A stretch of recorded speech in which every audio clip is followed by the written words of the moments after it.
Mesdames et messieurs, je vais vous demander de prendre place, nous allons commencer. Madame la sénatrice, monsieur le maire de Fort-de-France, mesdames et messieurs les maires, monsieur le conseiller exécutif, mesdames et messieurs les membres de l'Assemblée de Martinique, monsieur le directeur général de la santé, monsieur le directeur général de l'ANSES, monsieur le directeur général de Santé publique France, monsieur le président de l'Institut national contre le cancer,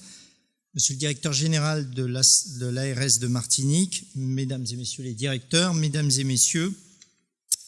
je suis particulièrement heureux, au nom du gouvernement, de vous accueillir nombreux à ce débat public que nous avons voulu et que nous avions annoncé.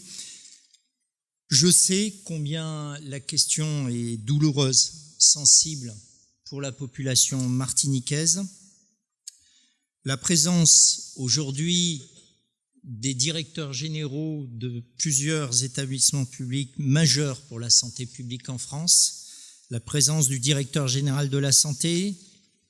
du sous-directeur de l'alimentation, du sous-directeur des Outre-mer, doit être pour vous vraiment un témoignage de la prise de conscience à la fois du caractère douloureux de ce qu'est la chlordécone dans les Antilles, en particulier en Martinique, mais aussi de la mobilisation et de la priorité qui a été accordée au plus haut niveau pour lutter contre la chlordécone. Je voudrais bien sûr remercier ceux qui ont fait le déplacement depuis Paris. Je le dis, c'est exceptionnel, ça n'était jamais arrivé que quasiment tous les responsables de la santé publique en France se déplacent ainsi, et pour une longue période, puisque ce sera 3 jours en Martinique et 1 jour demain en Guadeloupe. Et je voudrais vraiment les remercier parce qu'ils témoignent de l'engagement, mais je peux vous dire qu'ils témoignent de leur propre engagement sur cette problématique de la chlordécone. Ce débat public, il intervient à un moment historique. Il y a moins de 3 semaines, vous le savez, le président de la République, c'était la première fois pour un chef de l'État, abordait le sujet de la chlordécone et a dit des choses fortes. Vous les connaissez, je ne pense pas avoir besoin de les répéter, mais surtout nous offre, je le pense, je le crois profondément, une opportunité historique, elle aussi, de bâtir ensemble sur un sujet qui a pu beaucoup nous diviser, qui a pu, je le dis, abîmer l'image de l'État et pour lequel, je suis certain, nous pouvons rebondir et tous ensemble, d'abord faire face aux problématiques de santé et de pollution environnementale, mais surtout bâtir par exemple, une agriculture qui soit plus conforme aux attentes des consommateurs, au-delà même de la Martinique, bâtir ensemble un secteur de la pêche qui puisse être à la fois modernisé et là, lui aussi respectueux des attentes des consommateurs, et il en va ainsi de l'ensemble des domaines qui concerne la problématique de la chlordécone. Vous l'avez compris, il est bien évident que pour avancer vers ce cap historique de la réduction significative de la chlordécone dans l'alimentation, c'est-à-dire du zéro chlordécone dans l'alimentation, nous avons besoin, et c'était l'objet du colloque scientifique qui s'est tenu pendant 2 jours, de mieux comprendre les mécanismes suivant lesquels la chlordécone interagit avec l'environnement, mieux comprendre ses impacts sur la chaîne alimentaire et mieux comprendre ses effets sur la santé humaine. C'est la raison pour laquelle nous avons souhaité organiser ce colloque et c'est la raison pour laquelle ce colloque a été accessible au public à travers la retransmission en direct des débats et l'organisation cet après-midi de cette restitution publique. Pendant 2 jours, J'ai personnellement été très impressionné par l'engagement des chercheurs, le caractère très différent, très interdisciplinaire de ce qu'ils ont pu développer et de leur capacité à non seulement confronter les connaissances, mais surtout pouvoir les enrichir les uns les autres. Et c'est ce que nous allons essayer de vous restituer cet après-midi. Je veux vraiment souligner la qualité des échanges. Nous avions là le meilleur des chercheurs qui travaillent sur la chlordécone et là aussi, je suis persuadé que les politiques publiques pourront en tirer rapidement et utilement profit.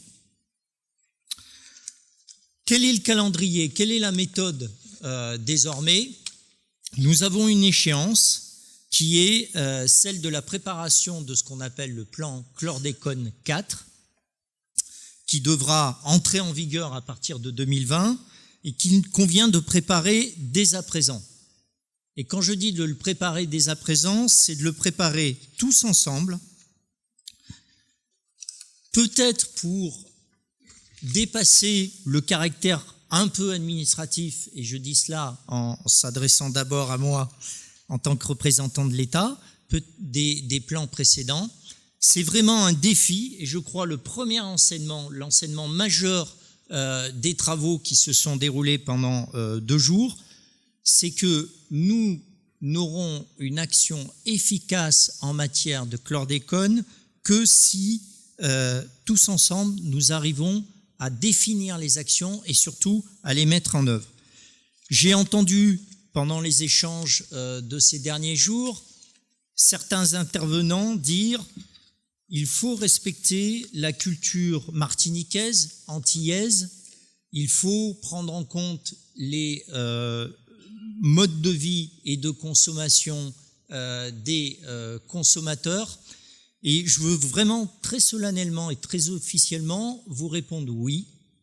et vous indiquer que dans la concertation officielle que nous allons lancer pour le plan chlordécone 4, cette association de tous, bien sûr, les collectivités locales, les professionnels, en particulier les agriculteurs, les marins-pêcheurs, les professionnels de santé, les associations, mais aussi, parce que les débats l'ont montré, les enseignants, les scolaires, et les scolaires à tous les niveaux, bien sûr les lycéens, bien sûr les collégiens, mais aussi les écoles primaires, nous devrons réussir dans les semaines et dans les mois qui viennent l'agrégation de tous, la co-construction, je n'aime pas beaucoup ce mot, mais il parle par lui-même, la co-construction du plan chlordécone 4. Pour finir, je voudrais terminer sur la transparence qui est, je l'ai dit, mais je le répète une nouvelle fois, le maître mot de l'action de l'État sur la chlordécone. Je crois en avoir apporté avec tous ceux qui ont organisé ce colloque, les différents services, l'Agence régionale de santé, les personnels de la préfecture de région que je remercie vivement. Je crois en avoir apporté la preuve que nous sommes prêts à la transparence. La transparence, elle est indispensable à la confiance et elle n'exclut pas le débat. Et il y a eu débat pendant ces 2 derniers jours. Il y aura sans doute débat cet après-midi. Et j'entends le dire aujourd'hui avec force, c'est par la transparence, par le dialogue avec vous, avec la population martiniquaise, que je pense pouvoir établir un pacte de confiance qui permettra de solidifier et de rendre très efficace le plan chlordécone 4 et apporter des réponses les plus pertinentes possibles à ce sujet. Je vous remercie.